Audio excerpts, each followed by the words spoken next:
Now, we know the recents of Brandon Aiyuk have come up where first it was Patriots were after him. Then it was Patriots and Browns are going to trade for him.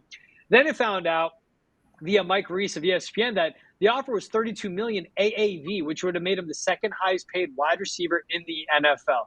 Second highest paid on annual salary. We don't know what the guaranteed money was. Then Diana Rossini of The Athletic actually shared on a podcast saying that what got Brandon Aiyuk to not want to sign with the Patriots, he didn't like their uncertain quarterback situation. And so there's the evolution of Brandon Aiyuk. We know it's about the money. And I said, if he comes here, he's an idiot and is making a really big mistake because he should stay in that situation in San Francisco. And he did just that. The Patriots were used as a leverage piece. We'll see what happens between Aiyuk and the 49ers. But that now floats what the next scenario can be. CeeDee Lamb's still unhappy, and he's going to play on his fifth-year club exercised option, which will give him $17 million this season. But he wants a big payday contract. He wants that $32 million AAV. We'll see what Jerry Jones gets done when he has to pay Dak, Micah Parsons, and CeeDee Lamb. But if it's not CeeDee Lamb or if it's not Brandon Aiyuk, where do you think the Patriots could be going?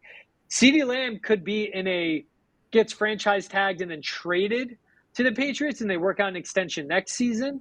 Of course, if he gets an offer under the tag, which he'll get after this fifth-year option, if he plays under that, the Patriots have to give up 2 first-round picks. I think it's CeeDee Lamb, where he could be tagged and traded to the Patriots, so there's some return for the Cowboys.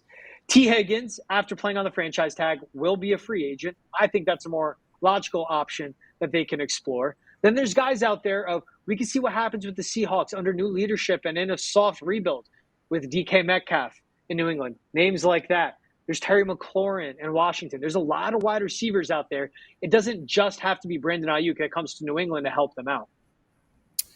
Yeah, listen, first of all, I want to go back on Brandon Aiyuk and just to review, I think the guy's a moron, and I think the Patriots dodged a bullet. I told you this. Now these reports, it's a quarterback situation. But then you keep hearing, he wants to go to Pittsburgh. So hold up, bro. You mean to tell me Russell Wilson and Justin Fields makes you feel good about the quarterback situation as opposed to the young core here in New England, Drake May, Joe Milton, whoevs?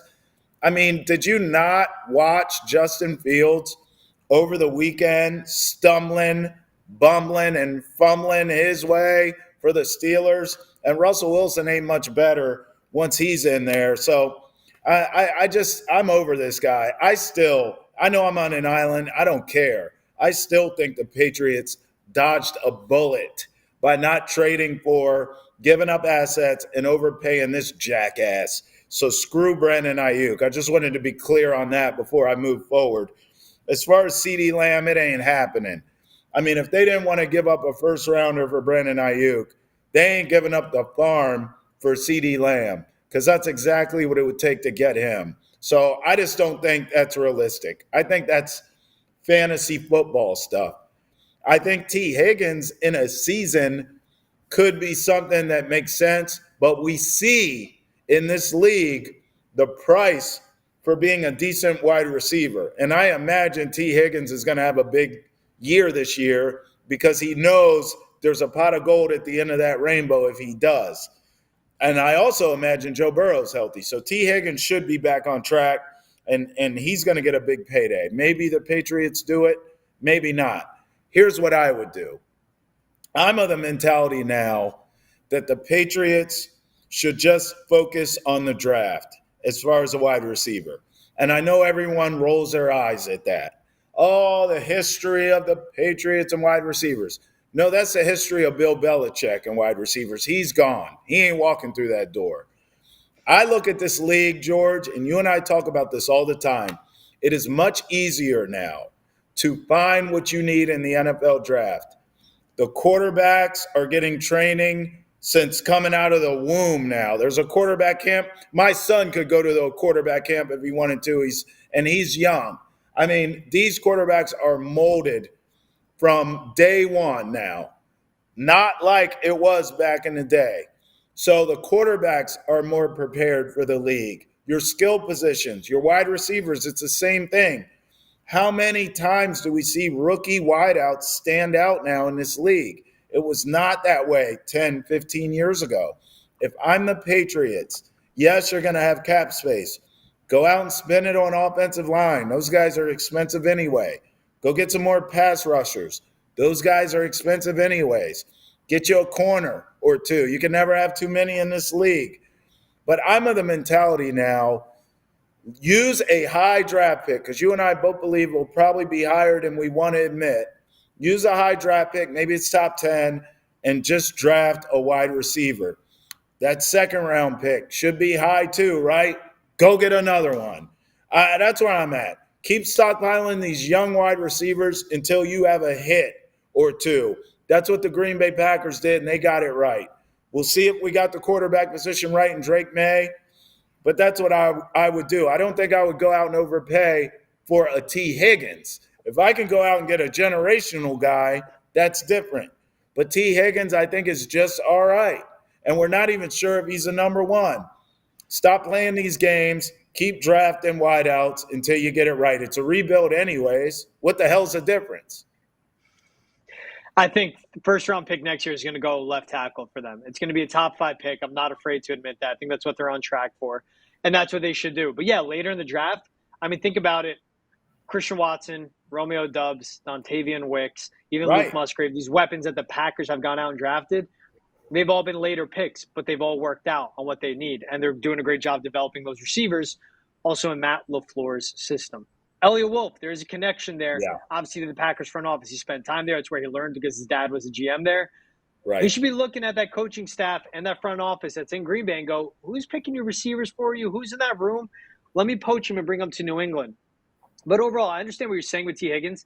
I still would pay for him. I would still pay for DK Metcalf. I think DK Metcalf would be a great match in this system as a big-bodied, athletic freak, which Elliot Wolf loves those types of receivers, that build. That's what the Green Bay Packers love.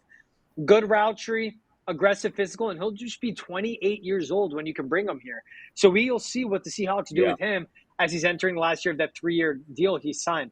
T. Higgins, 6'4", huge catch radius, great on the outside. And that'll be a great relief when you're in the red zone for guys like Jalen Polk and Javon Baker, who are good over the middle. And same thing with KJ Osborne. You have a young quarterback. You want him to learn how to play football and make big-time throws. Get him an elite outside receiver. That's why I think the Patriots should look at what would it take to trade for CeeDee Lamb, and we will pay him with all this cap space they're going to get. And here's the thing, T. If they give CeeDee Lamb or T. Higgins $32 million, by the following offseason, it's not going to be a thing. That will be top 5 one off season, top 15 the next. The cap keeps going up. The price keeps going up. As we've seen the wide receiver market absolutely explode this offseason. A.J. Brown, Amon-Ra St. Brown, Tyreek Hill getting more real guaranteed money. DJ Moore out in Chicago getting more guaranteed money. So if they go out and do it, I think the priority should be offensive line for them all offseason long. That's what need to get right, then receiver. I'm still not over them not signing Jonah Williams. 2 years, $21.5 million guaranteed. That's what got him to the Arizona Cardinals. I'm not saying he's going to be a Hall of Famer. I'm not saying he's going to be an anchor, but he's a left tackle, and that's what they need right now. I do like this. Gerard Mayo was also asked about New England not being a destination. He goes, what I will say is when we start to win games and guys will want to come here, when we want to establish the culture and establish the roster, guys will want to come here and come back. So he's well aware New England's not sought after right now. But as Gerard Mayo said too, Trav, it's a foundational year for the Patriots.